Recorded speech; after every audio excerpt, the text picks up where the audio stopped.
All right, back live tonight on In Focus. The ANC's Women's League has slammed the party's KwaZulu-Natal chairperson, Sboniso Duma, for allegedly undermining Premier Nomusa Dube-Ncube.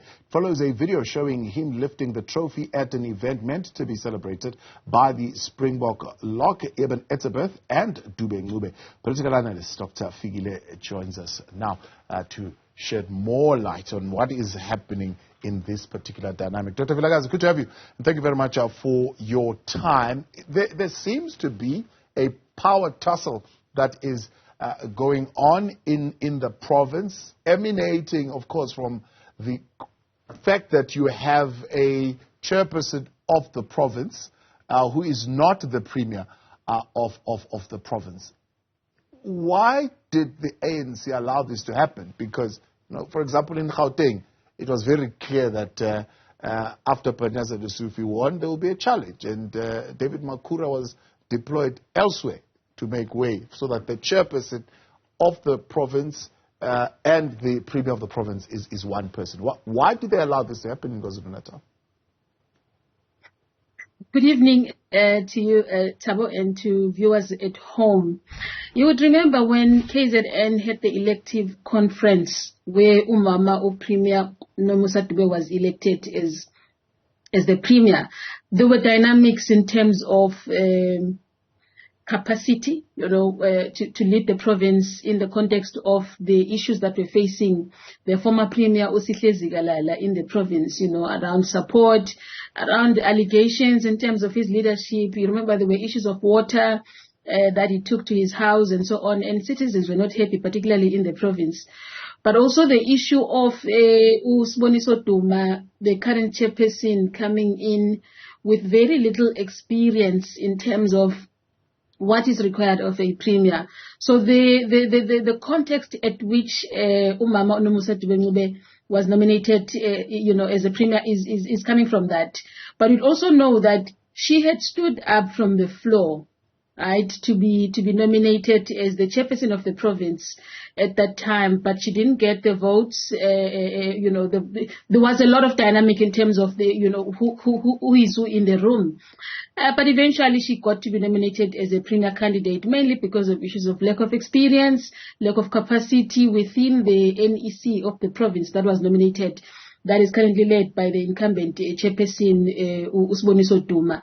And I think then the sentiments within KZN ANC was that perhaps Umama Nomusa Dube-Ncube can lead because she's got the expertise, she's got the experience, she's got the qualifications, and in that way she would probably then lead a possibility of the chairperson becoming the next premier, because she's just really closing a gap in a sense that Baba Uzikalala had to leave that position. Yeah. So there are those politics, and that is how it happened. But I mean, we could see one of the things that some of us as analysts were saying at that time was that the ANC should not tokenize Umama Premier Nomusa Dube-Ncube because she is a woman, because that's a gender dynamic, particularly in a province like KwaZulu-Natal, where we know that issues of patriarchy are very rife, but also necessarily, within the African National Congress itself, Tabo and viewers at home, where we have been actually asking the African National Congress what is happening within the political party called the ANC when it comes to the role of women in politics, the role of our mothers and our sisters and our aunts in leading the organization. When there's been a trend that you were seeing really from the leadership of Mama Uwinimati Mandela to people like Umama Balekambete as speakers, I can name them, there are many, right?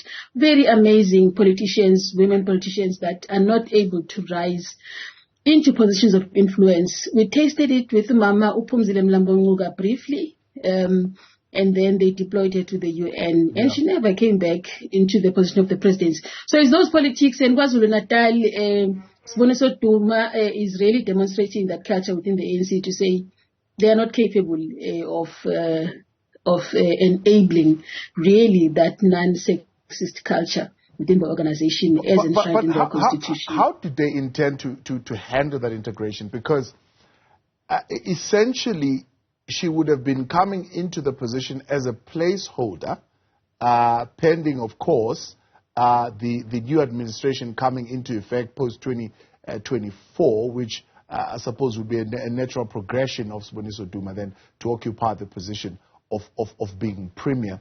Is it a failure in culture within the ANC to be able to play that two centers of power, one holding the mandate of the political party and one holding the mandate of government, but being able to gel together? It is a taboo in that I think there is something that you call separation of powers in politics, which in this particular case, because of the way in which the province is arranged, and generally it's happening everywhere in the country, where the ruling party would deploy people to government, but at the same time they have their own leadership within the structures of the political party. And there is a need at a political level to separate those centers of power amongst themselves, where you would need then the leadership of the NEC, in this particular case, KwaZulu-Natal, has to respect the leadership of governance of the province, which is under the leadership of Umama Premier. But that is not happening, and I think the ANC has been battling with that, to separate those centers of power, to say, when you are organizing as a political party, where Sboniso Duma is the chairperson, there's a particular power role that sits with that being a chairperson. But he has got the responsibility to respect the powers that lie with that of the premier. Right? He must not be seen to be dwindling, that power, like he has been seen in the public domain, starting really from the coronation of the king to this issue of the Rugby Cup, and many other instances where South Africans were asking, why is it that Sboniso Duma is not giving the premier a chance to lead, as a premier? He seems to be acting like a chauvinist of some kind, where he always interferes with the space of power that is held by Premier Nomusa as a premier.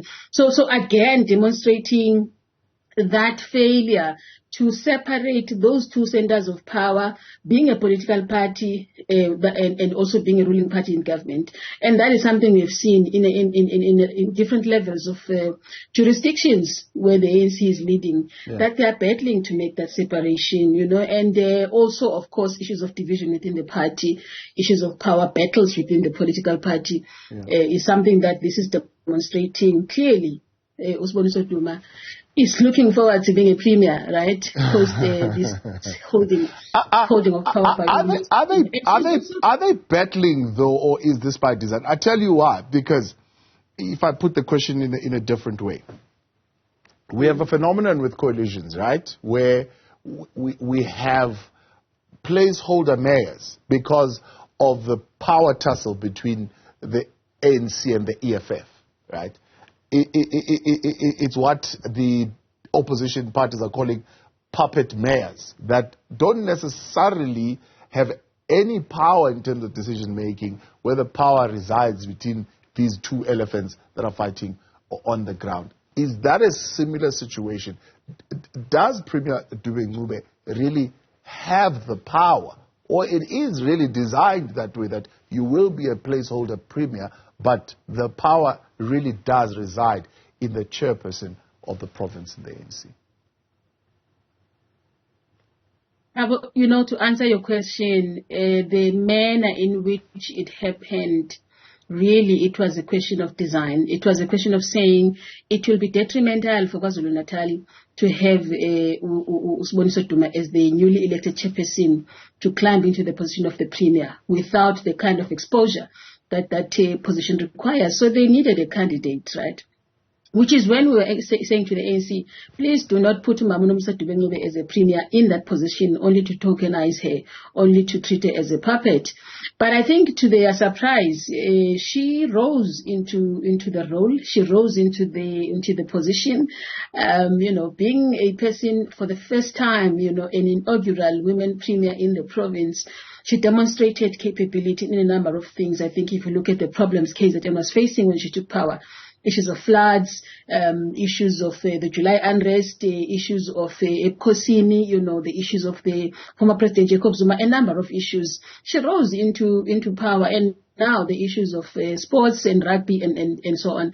I think contrary to their wishes, she demonstrated that she's capable, and she's saying it in her own words, that she will lead KZN by force, whether anyone likes it or not. So she's refusing to be tokenized, and I think that is what is exposing a setup, some kind of an arrangement that was made to say you are actually holding on for Sboniso Duma to be given exposure to the public so that he can be able to convince the public that he's capable to lead in the capacity of the Premier. But to the disappointment, of course, of citizens or himself even and the ANC, South Africans are more vigilant than that. South Africans are more clear and more discerning than what they thought in their plan. They can see clearly through the lines that this was just a matter of tokenizing a woman candidate, a woman politician, like it's always the case. Sadly, you know, where the ANC is leading. But hopefully Mama Nomusa Dube-Ncube can rise above that and demonstrate capability and strength and resilience to say, I am not going to be tokenized. I will lead KwaZulu-Natal, whatever it takes. And I'm happy that the Women's League has actually spoken for the first time, you know, in a number of instances where the Women's League has been quiet, really. Well, I would say they've taken a long time, though. I mean, if you yourself would have seen that during the coronation process, it's culminating in the rugby process. I mean, there have been other instances along the way. They even say so that they've almost been sitting and watching this happening progressively, according to their own letters. Is it not too late for them to raise this issue now? It is, unfortunately, and I mean, we all know why they're raising it, right? 2024 is around the corner. It's a couple of months to go. This kind of behavior is detrimental to the already chaotic and fragile situation of ANC in KwaZulu-Natal in terms of votership. You know, the DA, the politics of coalition are really threatening.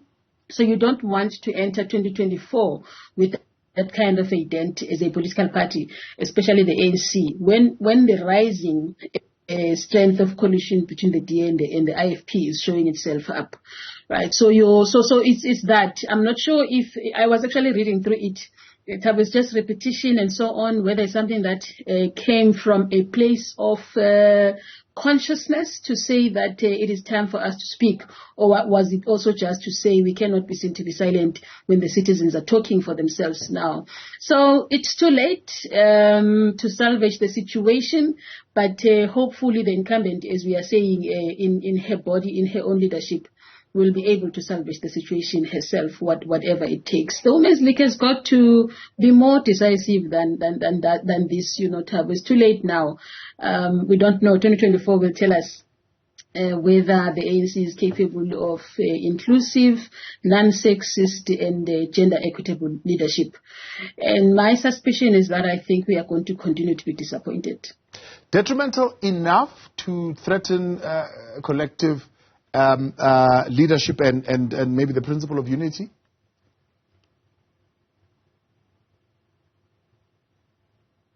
Please say that again. I'm saying this action detrimental enough to threaten the principle of unity within the party and the idea of collective leadership.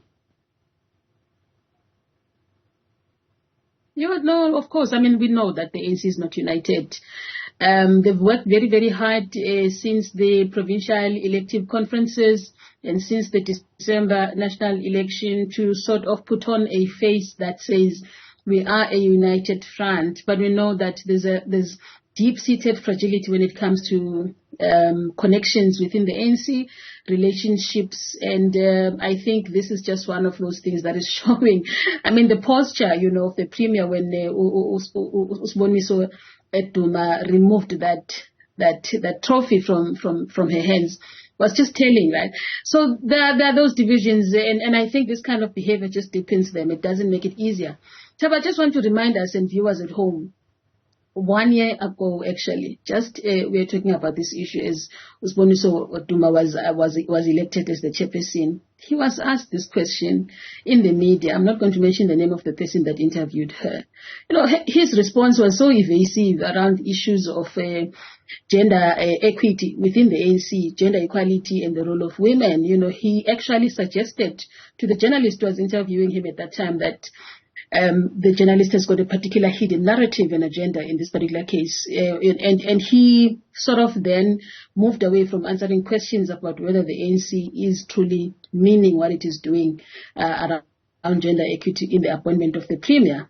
And I think what he then subsequently did since a year ago, in the last couple of months, has clearly demonstrated that kind of subversion of gender equality, evasion of it, and also just strengthening the fact that the ANC really has always been tokenizing women. Look at how Mama Ubalekambete have been treated. The leaders, there are many of them, qualified women who actually should be leading this country, who have risen within the ranks of the ANC through their own capability. Some of them have been from Kontowe Sizwe.